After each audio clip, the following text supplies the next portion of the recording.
مفتی ابرار صاحب کے بیانات سننے کے لیے مفتی صاحب کے آفیشیل چینل مفتی ابرار صاحب فلاحی آفیشیل کو سبسکرائب کریں۔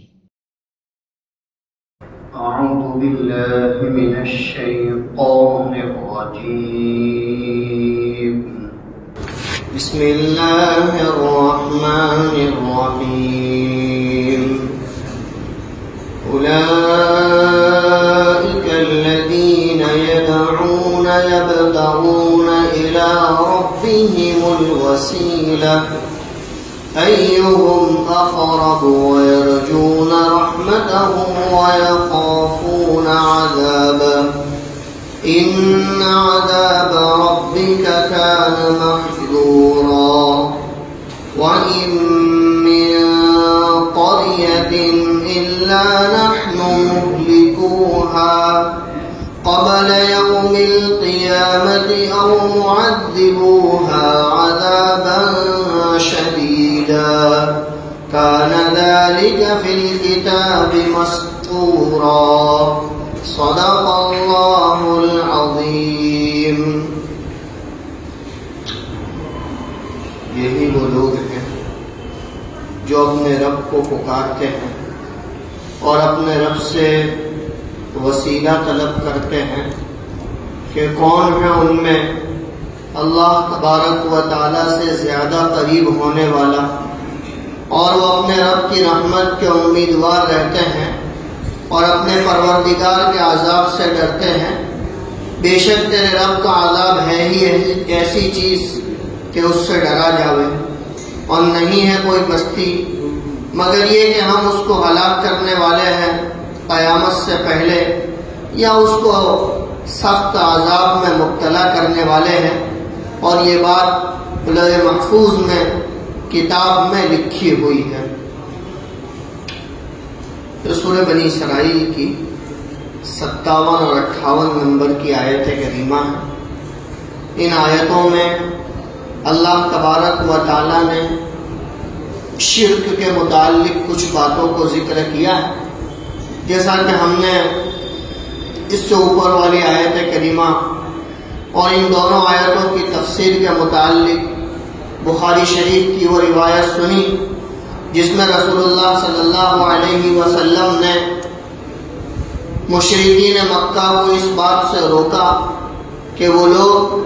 ان جناتوں کی عبادت کرنا چھوڑ دیں جن جناتوں کی یہ عبادت کرتے ہیں، اس لیے کہ وہ سارے کے سارے جنات رسول اللہ صلی اللہ علیہ وسلم کے ہاتھ پر ایمان لا چکے تھے اور رسول اللہ صلی اللہ علیہ وسلم کے ہاتھ پر بیعت ہو چکے تھے، لہذا اب ان کو اس بات کی ترغیب دی گئی کہ تم لوگ ان جناتوں کی عبادت کرنا چھوڑ دو، لیکن اس کے باوجود ان مشرکین مکہ نے ان کی عبادت کرنا نہیں چھوڑا، جس کو اللہ تبارک و تعالیٰ نے اوپر والی آیت کریمہ میں اس طرح ذکر کیا تھا کہ قُلِ ادْعُوا الَّذِينَ زَعَمْتُم مِّن دُونِي فَلَا يَمْلِكُونَ كَشْفَ الضُّرِّ عَنكُمْ وَلَا تَحْوِيلًا۔ اے پیغمبر صلی اللہ علیہ وسلم آپ کہہ دیجئے ان لوگوں کو جو اللہ کے علاوہ دوسرے معبودوں کی عبادت کرتے ہیں، یعنی اللہ کے علاوہ دوسرے ان معبودوں کو اپنا معبود سمجھتے ہیں جو خود اللہ کی عبادت کرتے ہیں، وہ لوگ اللہ کے مقابلے میں نہ تم سے کوئی تکلیف کو دور کرنے کے مالک ہے اور نہ تکلیف کے بدلنے کے مالک ہے، تو ان کے اندر تو اتنی بھی طاقت نہیں ہے کہ وہ تم سے کسی تکلیف کو دور کر دے گے، اور دور کرنا تو بہت دور کی بات، کہا کہ وہ تکلیف کو بدل بھی نہیں سکتے ہیں۔ اللہ تبارک و تعالی اصل معبود ہے، اسی کی عبادت کی جائے اور اسی سے اپنی ضرورتوں کو مانگا جائے۔ یہ بات اوپر والی آیت کریمہ میں اللہ تبارک و تعالی نے ذکر کی تھی۔ حضرات علماء مفسرین نے ان آیات کی یہی تشریح کی ہے اور یہی مطلب بیان کیا ہے کہ ان دونوں آیتوں میں اللہ تبارک و تعالی نے مشرکین مکہ کو خاص طور پر اور قیامت تک آنے والے انسانوں کو عام طور پر اس بات سے روکا ہے کہ وہ اللہ کے علاوہ کسی کی عبادت نہ کرے، جن کی عبادت کریں گے وہ خود اللہ کی عبادت کرنے والے ہوں گے اور وہ خود اللہ تبارک و تعالیٰ کی مخلوق کے اندر داخل ہوں گے. لہذا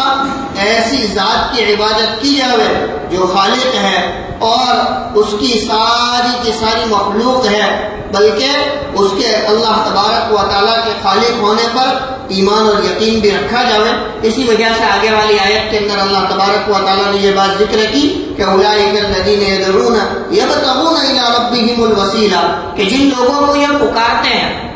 جن لوگوں کو یہ اپنا معبود سمجھتے ہیں، ان کی حالت یہ ہے کہ وہ خود اپنے پروردگار سے وسیلہ طلب کرتے ہیں اور اپنے پروردگار کی رحمت کے امیدوار ہے اور اس کے عذاب سے ڈرتے ہیں۔ یہ بات کہا کہ اللہ تبارک و تعالیٰ نے ذکر کی کہ جن معبودوں کو تم اپنی عبادت کے لیے یاد کرتے ہو، یعنی وہ جنات جن کی مشرکین مکہ عبادت کرتے تھے، حالانکہ ان کو معلوم ہو چکا تھا کہ یہ لوگ رسول اللہ صلی اللہ علیہ وسلم کے ہاتھ پر ایمان لے آئے، جیسا کہ ذکر کیا تفصیل سے کہ اللہ تبارک و تعالیٰ نے جس طرح حضور علیہ السلام کو انسانوں کے اندر نبی بنا کر بھیجا، اسی طرح اللہ تبارک و تعالیٰ نے ان کو جناتوں کے اندر بھی نبی بنا کر بھیجا، اور آپ کا 6 مرتبہ وادی جن کے اندر جناتوں کو دعوت دینا اور ان کے پاس جا کر قرآن پاک کی آیتیں ان کو سکھلانا روایتوں کے ذریعے سے ثابت ہے، اور ان جناتوں کا اسلام قبول کرنا اور اسلام میں داخل ہونا تاکہ یہ بھی روایتوں میں ذکر کیا گیا ہے۔ اسی وجہ سے اللہ تبارک و تعالیٰ نے یہاں پر یہ بات ذکر کی کہ اولئک الذین یدعون یبتغون الی ربہم الوسیلہ، کہ جن لوگوں کی یہ لوگ عبادت کرتے ہیں، جن جناتوں کی یہ لوگ عبادت کرتے ہیں، ان کی حالت تو یہ ہے کہ وہ خود اللہ تبارک و تعالیٰ کو پکارتے ہیں اور اپنے رب سے وسیلہ طلب کرتے ہیں کہ ایہم اقرب، تو ان میں سے کون زیادہ اللہ تبارک و تعالیٰ سے قریب ہے، ویرجون رحمتہ ویخافون عذابہ، اور اپنے پروردگار کی رحمت کے امیدوار ہیں اور اپنے پروردگار کے عذاب سے ڈرتے ہیں۔ گزشتہ یہاں پر وسیلے کا لفظ آیا تو لہذا اس کی تشریح بھی اسی درجے میں کی گئی، اس لیے کہ اللہ تبارک و تعالیٰ نے جس طرح یہاں پر وسیلے کا لفظ استعمال کیا ہے، اسی طرح سورہ مائدہ میں بھی اللہ تبارک و تعالیٰ نے وسیلے کا لفظ استعمال کیا ہے اور فرمایا کہ یا ایھا الذین آمنوا اتقوا اللہ وابتغوا الیہ الوسیلہ، اے ایمان والو اللہ تبارک و تعالیٰ سے ڈرتے رہا کرو اور اس سے وسیلہ طلب کرو۔ اب وسیلہ کے 3 معنی گزشتہ ذکر کیے گئے تھے کہ وسیلہ کا ایک معنی تو قرب کے ہوتے ہیں، نزدیکی، کہ اللہ تبارک و تعالیٰ سے بندہ زیادہ قرب اختیار کرے، زیادہ نزدیک ہو جائے، اور یہ آیت کریمہ میں وہی مطلب بیان کیا گیا ہے کہ جن معبودوں کی یہ مشرکین مکہ عبادت کرتے ہیں، ان کی یہ حالت ہے کہ وہ خود اللہ سے قریب ہونا چاہتے ہیں اور ان میں سے ہر ایک اللہ تبارک و تعالیٰ کا قرب حاصل کرنے کے لیے دوسرے سے آگے بڑھنے کی کوشش کرتا ہے۔ تو لہذا ایک مطلب تو وسیلے کا یہ ہوا کہ اللہ تبارک و تعالیٰ کا قرب حاصل کرنا، اللہ تبارک و تعالیٰ کے قرب کو پانا، اور دوسرا وسیلے کا مطلب جو حضرت عبداللہ ابن عباس رضی اللہ عنہما سے نقل کیا گیا کہ جب ان کے شاگرد حضرت نافع نے پوچھا کہ وسیلے کا مطلب کیا ہے، تو اس وقت حضرت عبداللہ ابن عباس رضی اللہ عنہما نے وسیلے کا مطلب یہ ذکر کیا کہ وسیلے کے معنی حاجت کے ہے، کہ بندہ اللہ تبارک و تعالیٰ سے اپنی حاجت کو مانگے اور بندہ اللہ تبارک و تعالیٰ کے سامنے اپنی حاجت کو رکھے۔ حضرت امام نافع رحمۃ اللہ علیہ کے سامنے حضرت امام رافع رحمۃ اللہ علیہ کے سامنے عبداللہ ابن عباس نے ایک شعر بھی پڑھا اور اس شعر کے ذریعے سے استدلال کر کے سمجھایا کہ دیکھو وسیلے کا معنی حاجت کے آتے ہیں، ضرورت کے آتے ہیں، تو لہذا یہ دوسرا معنی ہو گیا وسیلے کا۔ اور تیسرا معنی درجہ، رتبہ، مرتبہ، جیسا کہ ہم اذان کی دعا کے اندر کہتے ہیں اللہم رب هذه الدعوة التامة والصلاة القائمة آتی محمدا الوسیلة والفضیلہ، تو یہاں پر بھی وسیلے کا لفظ ہے۔ تو وسیلہ کے 3 معنی قرآن و حدیث کے اندر ذکر کیے گئے ہیں۔ ایک معنی قرب الہی، اللہ تبارک و تعالیٰ سے قریب ہونا، اللہ کی نزدیکی حاصل کرنا جو آیت کریمہ میں ذکر کیا گیا ہے، اور دوسرا معنی حاجت کے آتے ہیں، ضرورت کے آتے ہیں، اور تیسرا معنی درجہ اور رتبہ آتا ہے کہ اللہ تبارک و تعالیٰ سے ہم رسول اللہ صلی اللہ علیہ وسلم کے باب میں یہ دعا کرتے ہیں کہ اللہ ان کو وہ مقام، وہ رتبہ اور وہ مرتبہ عطا فرما وہ آپ کے شایان شان ہے۔ تو لہذا یہ تین مطلب وسیلے کے ذکر کیے گئے۔ اب دوسری بات یہاں پر یہ آتی ہے کہ توسل کو یعنی وسیلے کو طلب کرنا کیسا ہے۔ تو وسیلے کو طلب کرنے کے دو راستے ہیں۔ ایک تو توسل بالاعمال یعنی اعمال کے ذریعے سے وسیلہ طلب کرنا۔ انسان اپنی زندگی کے اندر اگر کوئی اچھا عمل خالص اللہ کی رضا کے لیے کرتا ہے، اللہ کی خوشنودی کے لیے کرتا ہے، اور پھر وہ کسی دنیاوی اور اخروی مصیبت میں پھنسے، اللہ تبارک و تعالیٰ سے وسیلہ طلب کرے اور کہے کہ اے اللہ میں اس اعمال کا وسیلہ مانگتا ہوں جو میں نے خالص تیری رضا کے لیے کیا تھا، اس کی برکت سے تو میرے لیے اس مصیبت کو دور کرنا۔ جیسا کہ بنی اسرائیل کا واقعہ ہم نے بارہا سنا کہ وہ 3 آدمی جو راستے میں تھے اور غار میں رات کے قیام کے وقت رکے ہوئے تھے، بارش کی وجہ سے ایک پتھر اور چٹان اوپر سے گری اور غار کا دروازہ بند ہو گیا، اور وہ پتھر اتنی بڑی تھی کہ اس کو ہٹایا نہیں جا سکتا تھا، اور لہٰذا ان تینوں نے اپنے اچھے اعمال سے اللہ تبارک و تعالی سے دعا کی۔ کسی نے جو ہے وہ کوئی دعا کی، کسی نے کوئی دعا کی، کسی نے اپنے ماں باپ کی خدمت کو پیش کیا، کسی نے اپنی جو ہے وہ کسی برے عمل سے اپنے آپ کے بچانے کو پیش کیا۔ تو کہا کہ اس طرح توسل بالاعمال۔ لہذا حضرات علماء کرام نقل کرتے ہیں کہ آدمی کو اپنی زندگی کے اندر کوئی ایسا عمل خالص اللہ کے لیے کر کے رکھنا چاہیے کہ جب آدمی کو کوئی حالات آوے، دنیاوی اخروی کوئی مصیبت آوے، تو اللہ تبارک و تعالیٰ کے سامنے اس عمل کو رکھ سکے اور اللہ سے دعا کر سکے کہ اللہ فلاں میرا عمل جو میں نے تیری خالص رضا کے لیے کیا تھا اور اس میں مجھے ایسے حالات درپیش تھے، لیکن اس کے باوجود تجھے راضی کرنے کے لیے میں نے وہ عمل کیا تھا، اے اللہ تو میرے اس عمل کی وجہ سے میرا یہ کام آسان کر۔ جیسا کہ روایتوں میں ذکر کیا گیا، اللہ تبارک و تعالیٰ نے تمام انبیاء علیہ السلام کو ایک دعا ایسی دی ہوئی ہے کہ وہ اللہ تبارک و تعالیٰ فوراً قبول کر لیتے،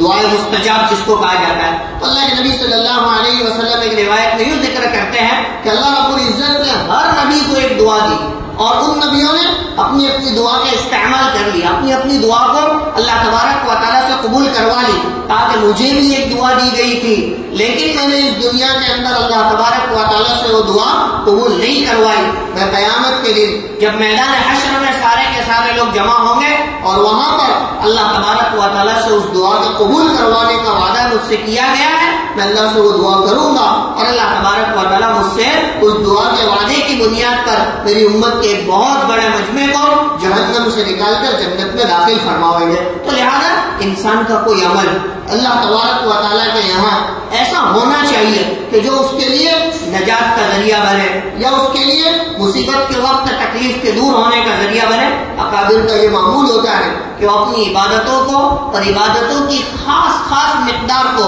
اللہ تبارک و تعالیٰ کے لیے خاص کر کے رکھتے ہیں، حالات کے آنے پر یا ضرورت کے آنے پر تاکہ اس کو پیش کیا جاتا ہے۔ جیسا کہ ہم نے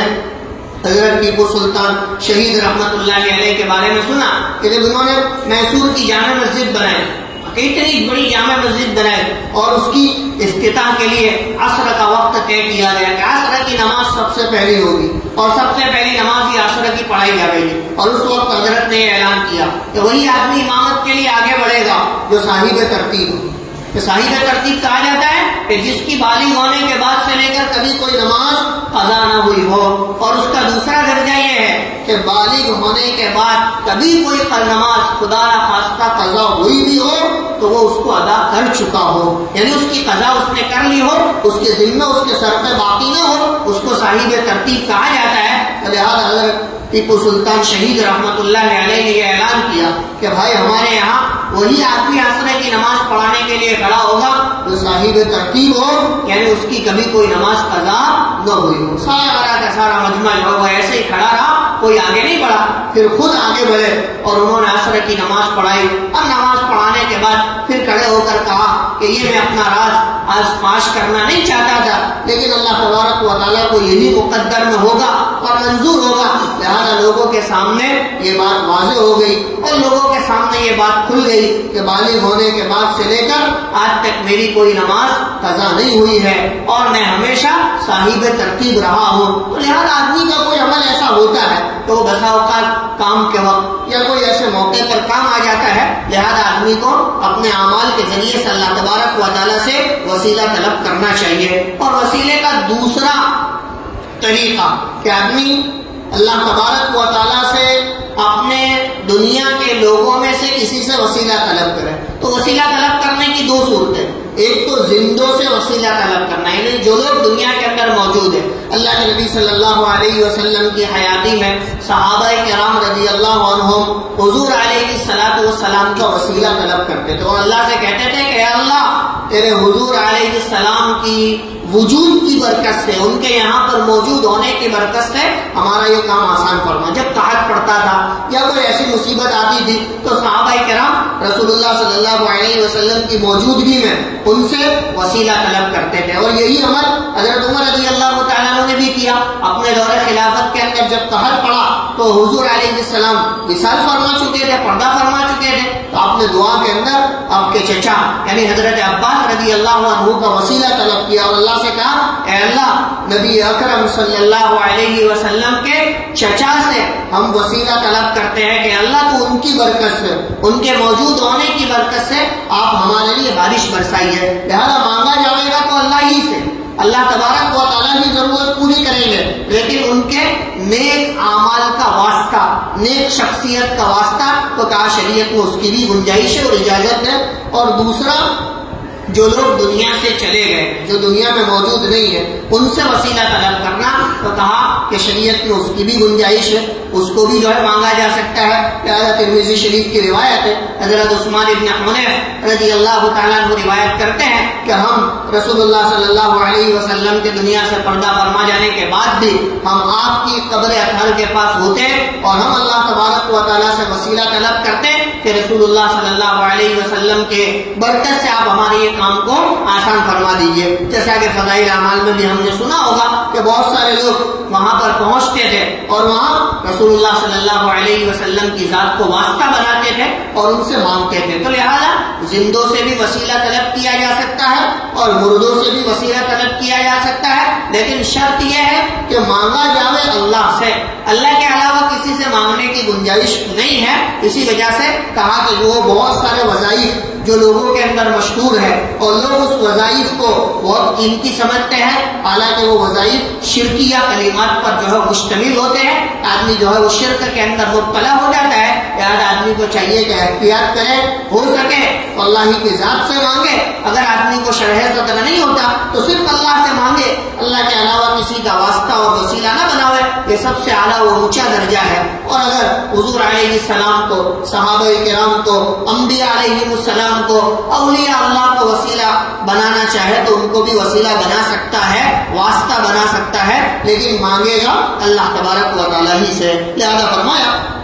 یبتغون الی ربہم الوسیلہ، کہ یہ لوگ اپنے پروردگار سے وسیلہ طلب کرتے ہیں۔ جیسا کہ ذکر کیا یہاں پر وسیلے سے مراد قرب ہے، نزدیکی ہے، کہ یہ لوگ خود اللہ کے نزدیک ہونا چاہتے ہیں اور اللہ تبارک و تعالیٰ سے وسیلہ طلب کرتے ہیں۔ وَيَرْجُونَ رَحْمَتَهُ وَيَخَافُونَ عَذَابَهُ۔ دوسری بات جو آیت کریمہ میں ذکر کی گئی وہ یہ ہے کہ اللہ تبارک و تعالیٰ کی رحمت سے امید رکھتے ہیں اور اللہ کے عذاب سے ڈرتے ہیں۔ یہ ایمان والے کی شان ہے کہ ایمان والا اللہ تبارک و تعالیٰ کی رحمت سے امید رکھے اور اللہ کے عذاب سے ڈرتا رہے، یہ اس کے اندر ہونا ضروری ہے۔ پوری زندگی کے اندر حضرت علماء کرام نے نقل کیا ہے، علامہ قرطبی رحمۃ اللہ علیہ نے اس بات کو اپنی تفسیر کے اندر نقل کیا ہے کہ آدمی اپنی پوری زندگی کے اندر یہ کیفیت پیدا کرے کہ اللہ کی رحمت سے امید ہو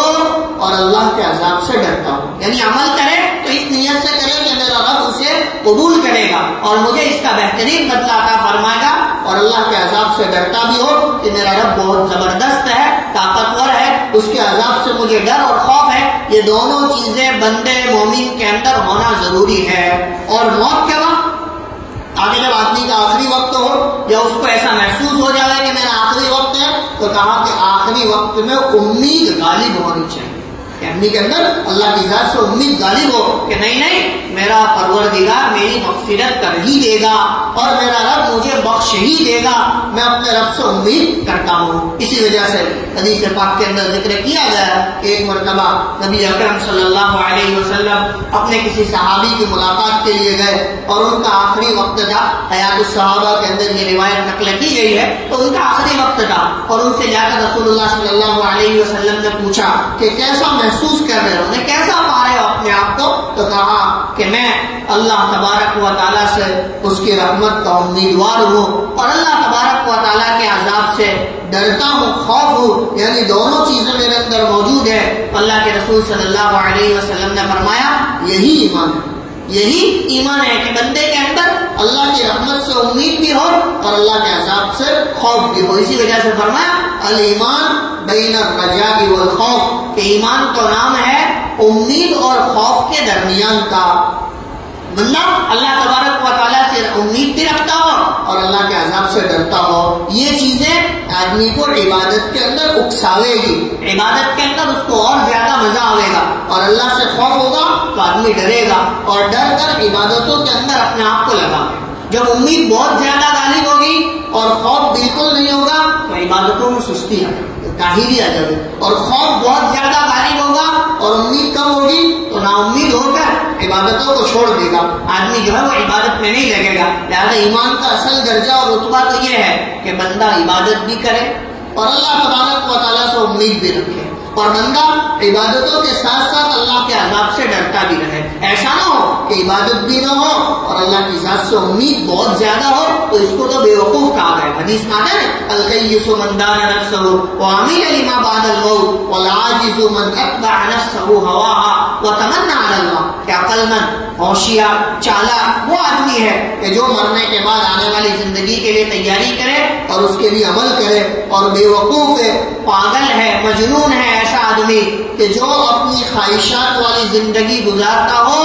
اور اللہ تبارک و تعالیٰ سے بڑی بڑی امیدیں لگاوے۔ من اتبع نفسه هواها وتمنى على الله، کہ امیدیں بڑی بڑی لگاتا ہے لیکن زندگی خواہشات کے مطابق گزارتا ہے، جب چاہتا ہے تب سوتا ہے، جب چاہتا ہے تب اٹھتا ہے، جو آتا ہے وہ کھا لیتا ہے، نہ حلال کی فکر، نہ حرام کی فکر، نہ آخرت کی فکر، نہ دنیا کے اندر کامیابی کا کوئی ایسا امکان۔ تو کہا کہ یہ بھی جو ہے وہ برا ہے۔ یہاں تو یہ پسندیدہ ہے کہ آدمی اللہ کے سامنے جھکتا بھی رہے، اللہ کے سامنے روتا بھی رہے، اللہ کے سامنے مانگتا بھی رہے، اور اس کی ذات سے امید رکھے اور اس کے عذاب سے ڈرتا رہے۔ بہت ساری روایتیں اس کے باب میں ذکر کی گئی ہے، صحابہ کرام رضی اللہ عنہم کے اعمال بھی ذکر کیے گئے۔ ایک مشہور مقولہ جو حضرت عمر رضی اللہ تعالیٰ عنہ کی طرف منسوب کیا گیا ہے، ہم بارہا سنتے ہیں کہ اگر یہ اعلان کر دیا جائے کہ سارے کے سارے لوگ جہنم میں جائیں گے سوائے ایک کے کہ وہ جنت میں جاوے گا، تو میں اللہ سے امید کروں گا کہ وہ جنت میں جانے والا میں ہی ہوں گا،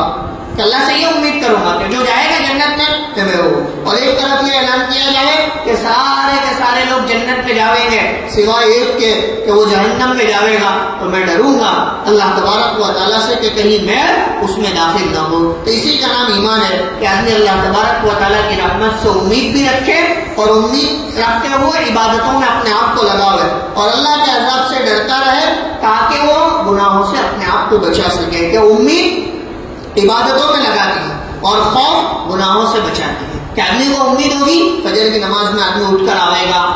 آدمی مشغولی کے وقت میں فارغ کر کے دکان چھوڑ کر نماز کے لیے آئے گا، آدمی اپنی بیماری کو جو ہے وہ تھوڑا سا سیٹ کر کے آدمی جو ہے وہ عبادت کے لیے آئے گا، یہ سب کرے گا اور اللہ کا خوف ہوگا، اللہ کا ڈر ہوگا، تو خلوت اور جلوت دونوں میں گناہوں سے اپنے آپ کو بچاوے،